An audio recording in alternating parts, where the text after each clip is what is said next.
Жамалдың жас көктемнің жамалыныдай жүрегі махаббаттың. 75-ші жылы Көксу Аманбұлақ деген жерге барған Шақарбаев Атамұрат деген кісі біздің мұғаліміміз болған. Бізді әнге тәрбиелеген сол ағай әріп мені оқытқан. Сол кісінің үйінде бір апта жатқан. Бір апта жатып, сол азанқоқта арық болатын суағы батқан. Сол арықтың бойында сол екі кісі отырып айтқан: бұл елді, бұл қазақы ел екен ғой. Барлық қазақы дәстүр осы яқты екен ғой. Қары, киіз үйлер тігулі, түйелер боздап таудың бетінен кетіп баратыр, қойлар шулап таудың бетіне кетіп баратыр. Бай ел екен ғой Мыңбұлақ деген жерде. Сол уақытта сол кісі айтқан. Тамдару деген өлең шыққаннан кейін сол ауылда саған шығарған деген әңгіме көбейіп кетті.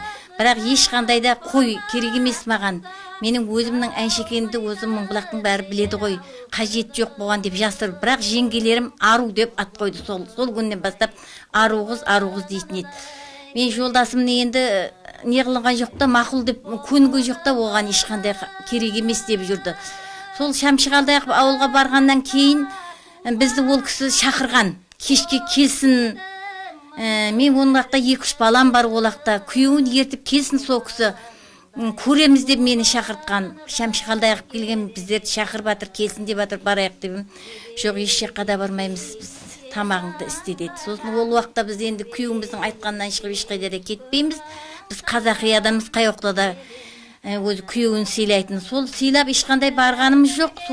Соның ізі ән әйтеуір сол маған деп сол жылдан бастап келе берді. Атамұрат ағайдың үйінде түсіп бір неше күн, 3-4 күн болған өксі.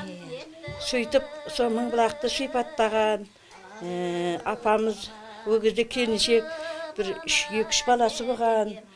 Бұл кісі түйе сауып тұрғанын көрген негізі. Ол кісілер. Сөйтіп, сол шашының ұзындығына бәріне өлең арнаған ғой Мыңбұлаққа. Біздер сол Мыңбұлақты мақтаныш қыламыз, жаңағы апамыздың сол өлең шығарып Шамшығалдай ағып сөйткеніне да.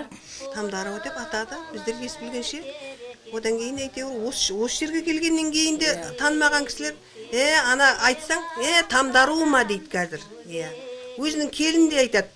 Ана күні біздің үйге қонаққа барды, сосын біреу звондады. Кімсің дедім. Ол келін екен, Тамдаруының келінімін ғой деді. Күліп атырмда, сен Светасың ба деп. Осы жерде де атайды Тамдару деп.